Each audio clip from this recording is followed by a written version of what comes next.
The script of an Oscar-nominated film is happening all too often. The Blind Side tells the story of a teen down on his luck, taken in by a wealthy family and given the opportunity to succeed. And now a story strikingly similar to that of the movie is happening right here. His name is DaMarco Bisbee, and he has endured more obstacles than anyone should have to. As a young child, his mother moved him and his two younger brothers all across the country in search of a better life, only to find even more tragedy. It's a story with many morals and also a mystery of how this young man came out of devastation with nothing but hope and determination. Hannah Saunders reports. DaMarco dropped to his all-time low when he was 16 and his mother died of pancreatic cancer. She helped me with everything. She supported me in a lot of things. She made sure I never quit in anything I do. It also put him in a tough spot since his estranged father was murdered a year earlier. So he took his brothers to live with their grandmother. She lived like in a very, very bad neighborhood in Alabama. I didn't hang around with a lot of people there because I didn't want to get involved with a lot of stuff that they were doing.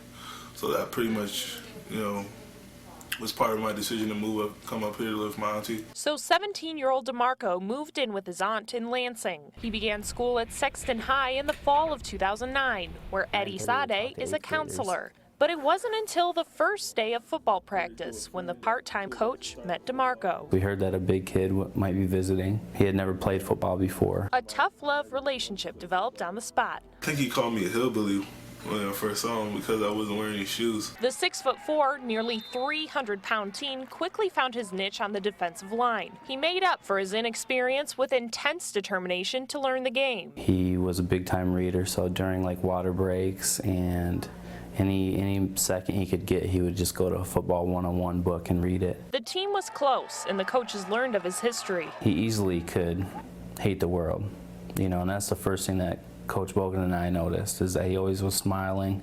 He always had a positive attitude when all this stuff happened to him. So they could also see when he began struggling off the field.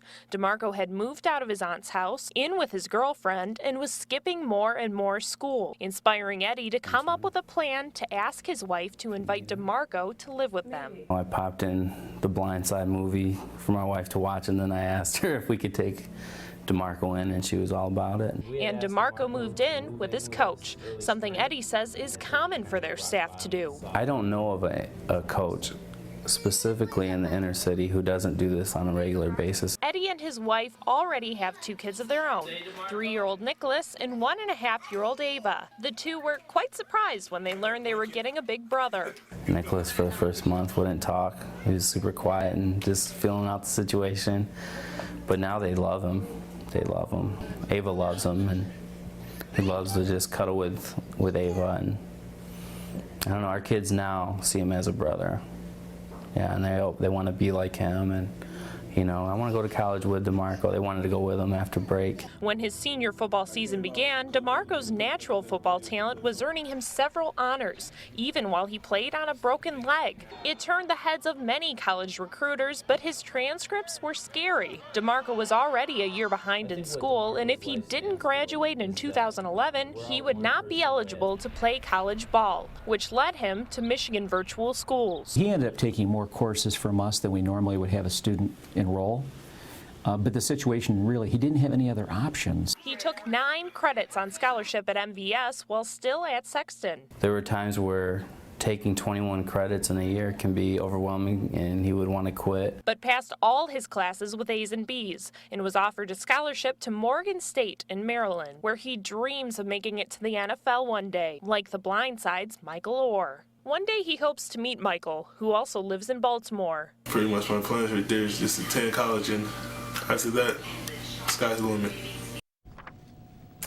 Incredible story. That was Hannah Saunders reporting. Even with his new family, DaMarco has not forgotten about his brothers. He's still doing everything he can to make sure they have the same opportunities that he was given.